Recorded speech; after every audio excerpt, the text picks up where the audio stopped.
Hi, and welcome to Parting the Clouds. My name is Annette Hegner, and we shed the light on the darkness of emotional bondage through real life testimonials.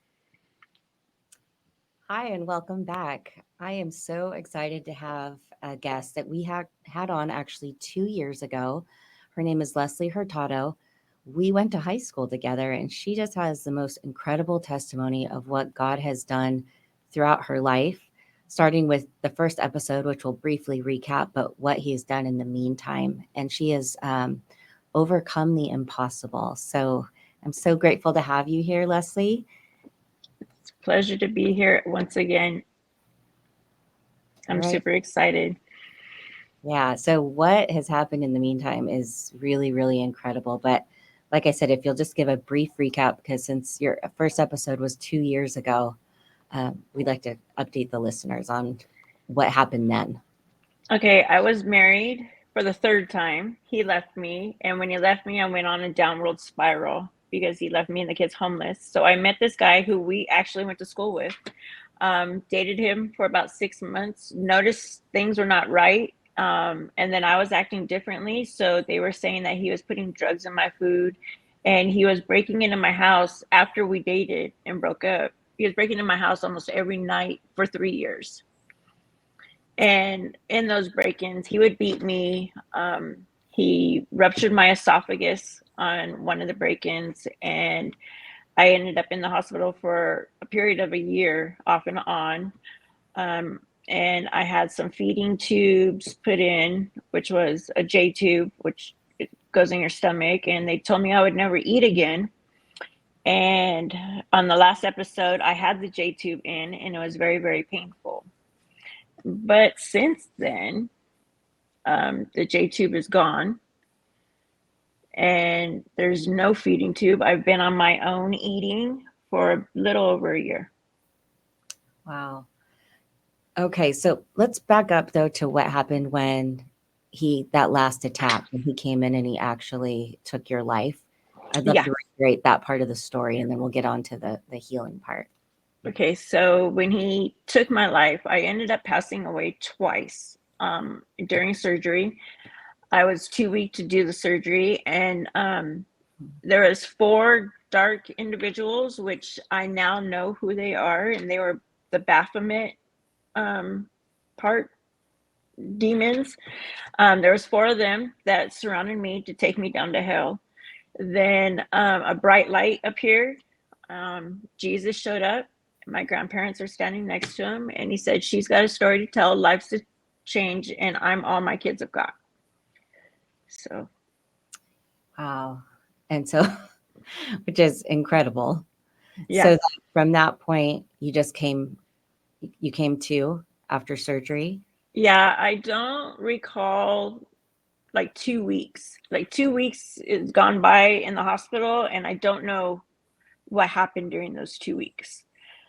And then I asked my mom, because I thought I was dreaming at first.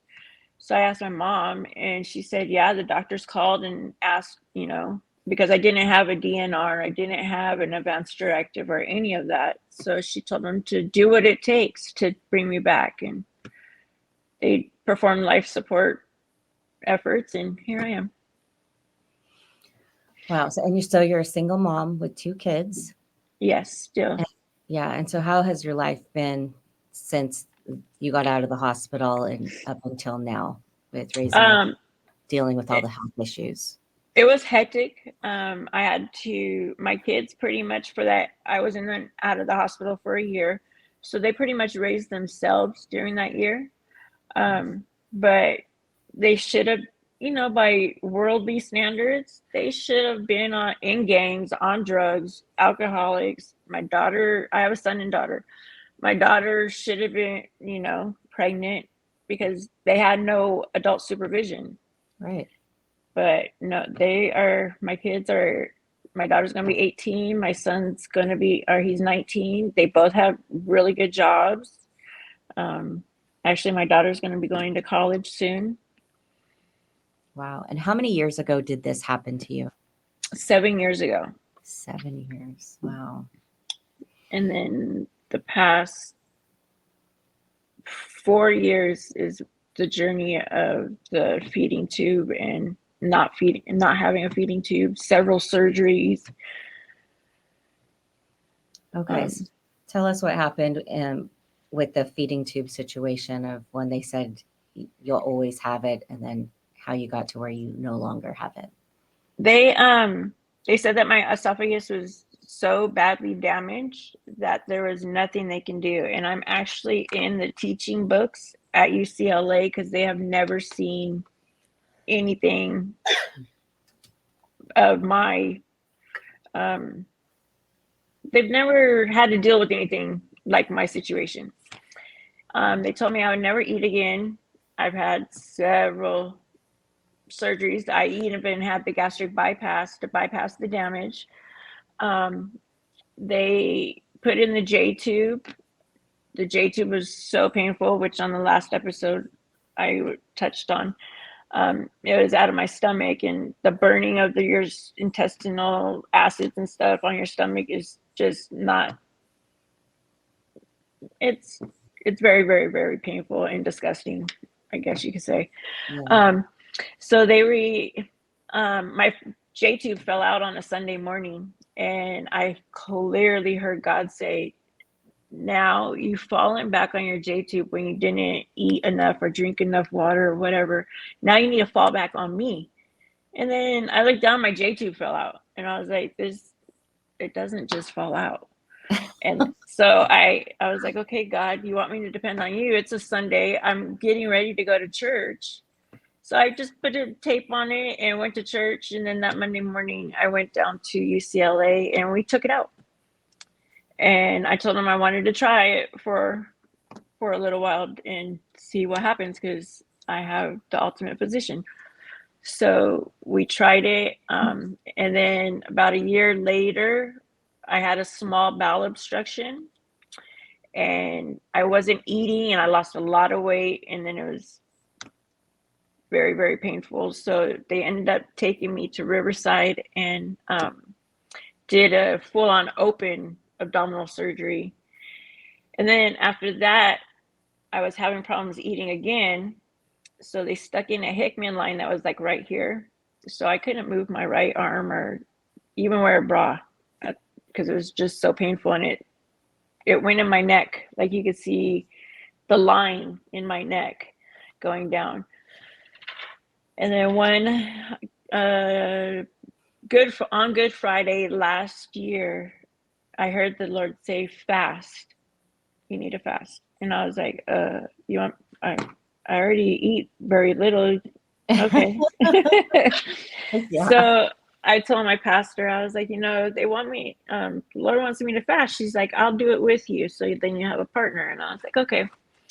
So we fasted we did a water fast for 12 hours. And that Monday, they were going to have talks with me about doing another J tube.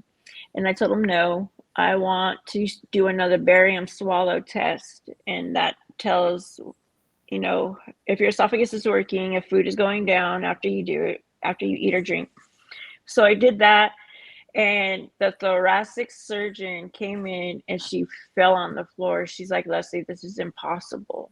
Everything is just going down. I don't know what's going on, but if you ever need me in the future, I'm here. And I was like, oh, praise God. Like, so it's been over a year and I don't have no feeding tubes. And I'm maintaining my weight. My vitamin levels were just done. And I have a nurse friend and she said that my levels are higher than hers. Oh my gosh. That is so incredible. So the surgeon at UCLA, was she a believer? I don't think so, but it's Maybe now. yeah. I have one of my doctors, she even says, she goes, we're not allowed to talk about this with our patients. I guess there's a clause they can't discuss religion. Okay. She's like, I'm a believer, but I'm not that into it. She goes, yeah, I know there's a God. She goes, but seeing and hearing your stories and seeing God actually do the impossible, she's like, I'm going back to church. That's incredible. And I Wow. told her every time I go to the hospital, it's never for me. It's to minister to somebody in there. I bet because especially if they've never seen anything like this and it's so far out of their norm of what to do, then Yeah. they have to they're gonna have to acknowledge that God had some involvement in that. So, Oh yeah. wow. Okay. So, how long ago was that the J tube fell out up until now? The J2 fell out, I want to say right after the first episode. Probably like 2 months after the first episode. Oh, wow. Okay. Yeah. So, it's been about 2 years now since you've been able to eat. Yeah. Okay. Wow. I could only eat like little bits because I had the gastric bypass surgery.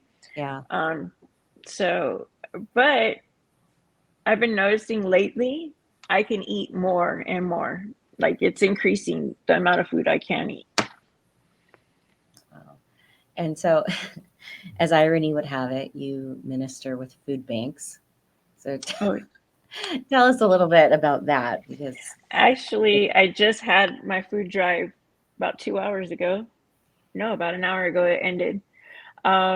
So I am on the board of a church, a little home church that's what we call it, just a little home church doing mighty things. But we are the Book of Acts, and it's called New Leaf Ministries. I'm on the board with them, and I asked her if I could start a food bank, our pastor, and she was like, "No, that never crossed my radar. But if you believe that's something you want to do, go for it. I'll support you."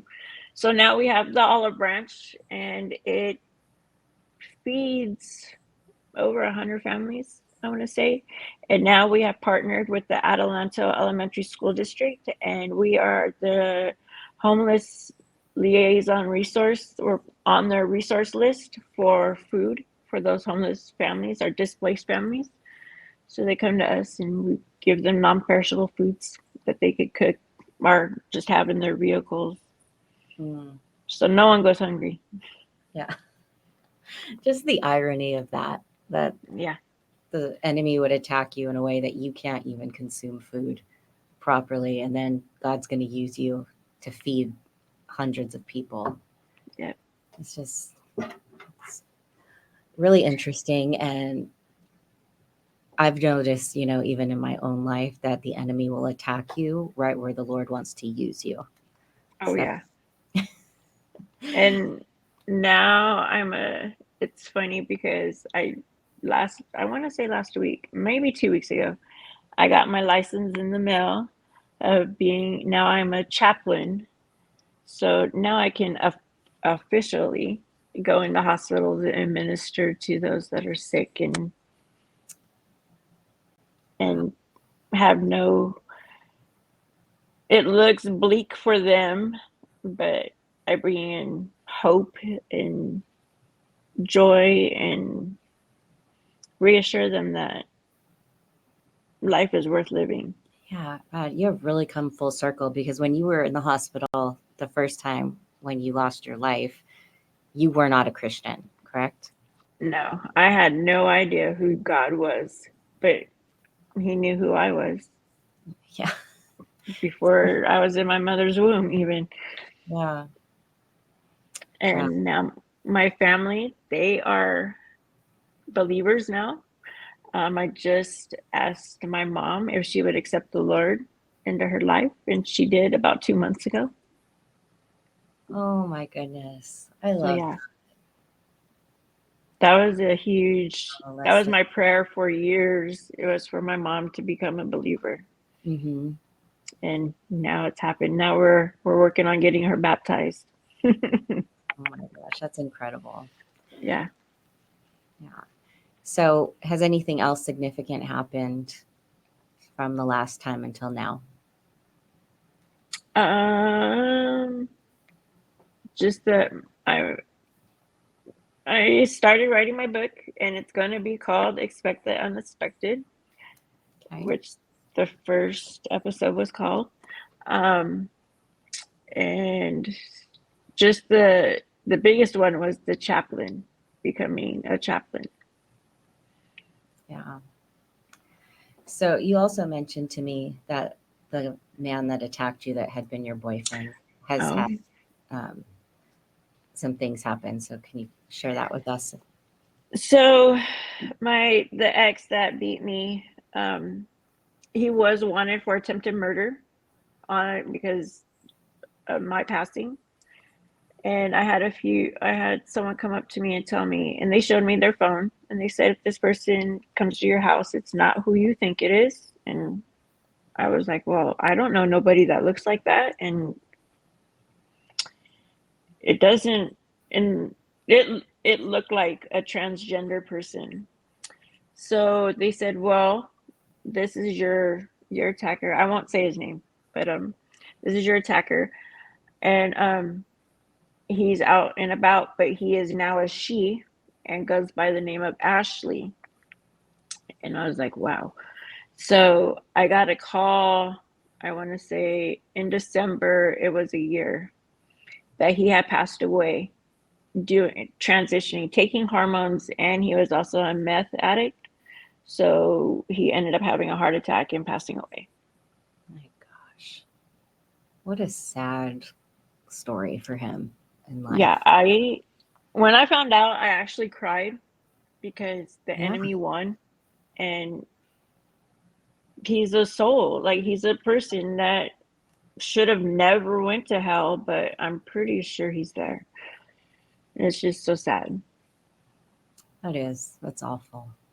It's, he leaves family behind and people that probably really did care and love him. So Yeah, he tragic. had 3 kids, and they will never know who their father was now. That's super sad. I'm sorry to hear that. Yeah. So, how soon do you think till your book comes out? Um, as long as there's no hangups or hiccups or delays, because that's what it seems to the enemy likes to do, is delay a few things. Hmm. Um, I would say within a year, I should start having people look at it. Okay. All right. Well, I'll look forward to that. Thank you, thank you. You are very welcome. Is there anything else you wanted to share before we wrap up? Um, just that if anybody is going through anything, the setbacks are actually setups for God's glory and whatever's going on in life. So just keep your faith and your focus and eyes on Jesus, because he will see you through whatever you're going through. Yeah, you are such an incredible testimony to the power of God and what he can and will do. Thank And you. even Yes. though like it looked bleak at times, like you ended up in the hospital again, you were still had a lot of pain. But Mm-hmm. I, for one, I mean, I follow you on social media and you always remained positive, always were giving God the glory.